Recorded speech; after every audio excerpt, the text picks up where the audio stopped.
But we talked a little bit last week about the number of executives, female executives, that the Japanese government has dictated need to be on the board of those companies that are on the Tokyo Stock Exchange. And by 2030, they should be 30%. They should consist of 30%. And I think a lot of companies are scratching their heads thinking, where are we going to get these women? They're not in the management ranks.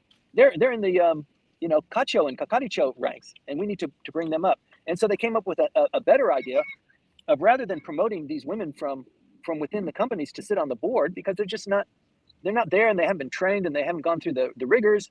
Let's hire famous actresses and actors to sit in these board meetings. So I thought that was very curious, and it's one of those tactics that Japan does. If you tell me to do it that way, I can't do it that way, but I'll kind of there will be women in the board positions, believe me. And I think similarly with this, it was. I mean, can you imagine how did they come up with that? They didn't even. I mean, it was 9 countries that were represented there, and the chair of the meeting was the Japanese host, and that was a guy. And I mean, how can you miss something like that? So I don't have much to add on that, but I do know that they're struggling.